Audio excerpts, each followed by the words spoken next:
मुवासिलात के अज्जा, components of communication. अब हमें इल्म हो चुका है कि मुवासिलात यानी इबलाग और तरसील क्या है और ये क्यों अहम है। आइए समझते हैं कि मुवासिलात हकीकत में कैसे अंजाम पाते हैं। आप सोच रहे होंगे कि आप मुवासिलात को बचपन से करते आ रहे हैं, तो ये सब जानकर हम वक्त क्यों बर्बाद कर रहे हैं। आपकी बात ठीक है, लेकिन हम में से ज्यादातर लोग अभी भी मुख्तलिफ हालात में अच्छी तरह से बात करने में दुश्वारी महसूस करते हैं। कोई फर्द फॉर्मल यानी रस्मी मुवासिलात में अच्छा हो सकता है, लेकिन किसी इज्तिमा में अपने इदारे या कंपनी का तारुफ देने में उसको घबराहट महसूस हो सकती है। तमाम हालात में अच्छी तरह से गुफ्तगू करने का तरीका जानने के लिए वक्त लगाना और मशक करनी पड़ती है। इसीलिए कहा जाता है कि हर मैदान में इस महारत की बहुत जरूरत होती है, और इस महारत को बेहतर करने के लिए मुवासिलात के अज्जा यानी हिस्सों और तरीक़ाए अमल को समझना बेहद जरूरी है, ताकि जरूरत पड़ने पर हालात के मुताबिक इसको तब्दील किया जा सके। मुवासिलात का तरीक़ेकार मुवासिलात भेजने और मौसूल करने वाले के दरमियान होता है। मुवासिलात के तरीक़ेकार के दर्जे ज़िल अज्जा होते हैं। मुरसल यानी भेजने वाला सेंडर, पैगाम यानी मैसेज, मुवासिलात का तरीक यानी कम्युनिकेशन चैनल, वसूल कुनिंदा यानी रिसीवर, गैर मरमूज करना यानी डिकोडिंग, तासुरात यानी फीडबैक। चलिए जानते हैं कि मुरसल यानी सेंडर क्या है। मुरसल वो फर्द है जो पैगाम भेजता है या मुवासिलाती दौर यानी कम्युनिकेशन साइकिल शुरू करता है। सेंडर एक फर्द, एक ग्रुप या एक तंजीम हो सकती है। जब आपकी माँ आपको कमरा साफ करने के लिए कहती है तो वो मुरसल यानी सेंडर है। पैगाम यानी मैसेज आपके कमरे को साफ करने की हिदायत है। जब आप किसी कंपनी का इश्तिहार किसी बस पर देखते हैं तो सेंडर एक तंजीम है। चलिए अब पैगाम यानी मैसेज के बारे में बात करें। मैसेज वो हिदायत है जो आप किसी को भेजते हैं। पिछली मिसाल में जब आपकी माँ आपको कमरा साफ करने के लिए कहती है तो उन्हें तवज्जो देना होगा कि वो अपने पैगाम को इशारों के जरिए कैसे जाहिर करती हैं। यानी मिसाल में जब आपकी माँ आपको कमरा साफ करने के लिए कहती है तो मुमकिन है कभी आप संजीदगी से नहीं लेंगे और बात को टाल देंगे। अगर वो चिल्लाकर बोलती है तो आप डर सकते हैं। उन्हें ये बात करने के लिए एक ऐसा तरीका तलाश करना होगा जिससे आप फौरी अपना कमरा साफ कर लें। इसलिए ये अहम है कि आप मैसेज को कैसे एनकोड करते हैं और आप किन अल्फाज का इस्तेमाल करते हैं। आप इसे कैसे और कितनी वॉल्यूम में कहते हैं।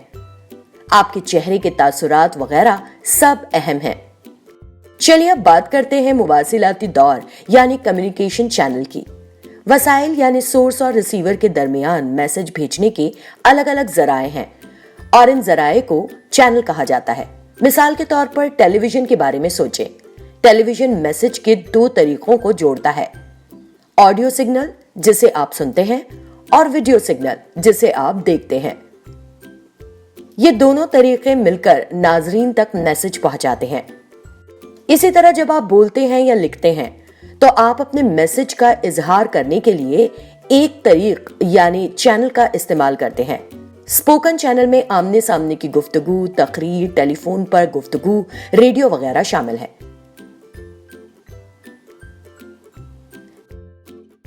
तहरीरी चैनल्स में खतूत, चालान या इनवॉइस, अखबार और मैगजीन के मजामीन, ब्लॉग, ईमेल या टेक्स्ट मैसेज, ट्वीट और दीगर बहुत कुछ शामिल है। वसूल कुनिंदा यानी रिसीवर।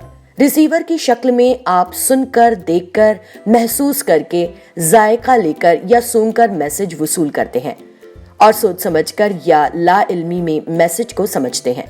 जो फर्द मैसेज भेज रहा है उसे ये यकीनी बनाना चाहिए कि मैसेज सही से एनकोड किया गया हो और इस जरिए से भेजा गया हो जो रिसीवर के लिए मुनासिब है।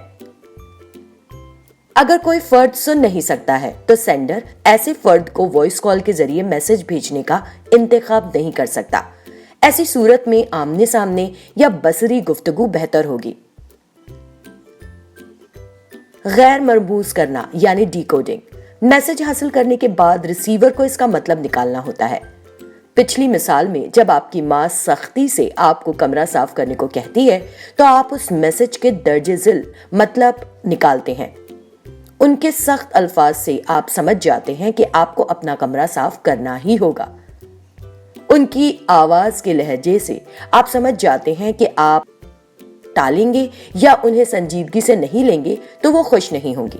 ان کی باڈی لینگویج اور فیشل ایکسپریشن سے سمجھ جاتے ہیں کہ وہ آپ سے اپنے کمرے کی صفائی فوری شروع کرنے کی امید رکھتی ہیں۔ تاثرات یعنی فیڈ بیک۔ فیڈ بیک وہ طریقہ عمل ہے جس میں ریسیور اور سینڈر یہ یقینی بناتے ہیں کہ وہ ایک دوسرے کو صحیح سمجھیں۔ فیڈ بیک ان میسیجز سے بنتا ہے جو ریسیور سورس کو واپس بھیجتا ہے۔ فیڈ بیک ریسیور یا ناظرین کو مزید معلومات حاصل کرنے، رضامندی یا غیر رضامندی ظاہر کرنے وغیرہ میں مدد کرتا ہے۔ جیسے جیسے فیڈ بیک کی مقدار بڑھتی جاتی ہے، مواصلات کی درستگی بھی بڑھتی ہے۔ ریسیور کے ذریعے سینڈر سے وصول کردہ میسج کا جواب بھی میسج انکوڈنگ، صحیح کمیونیکیشن چینل کا انتخاب وغیرہ کے طریقہ عمل سے گزرے گا۔ اسے کمیونیکیشن چینل سائیکل کہا جاتا ہے، اور ہر ایک سائیکل میں وہ تمام حصے یا کمپوننٹس ہوتے ہیں جن کے بارے میں ہم نے ابھی سیکھا ہے۔ ریسیور کے ذریعے فیڈ بیک دینے کے لیے بھی کمیونیکیشن سائیکل کا استعمال کیا جاتا ہے۔ اب تک آپ کو مواصلات کے کمپوننٹس کی اچھی معلومات ہو گئی ہے، تو سوچیں کہ آپ اپنے دوستوں، اساتذہ یا جماعت ساتھیوں کے ساتھ اپنے مواصلات کو اور بہتر کیسے بنا سکتے ہیں، چاہے وہ مواصلات وربل، ویژول یا کسی اور طرح کے ہوں۔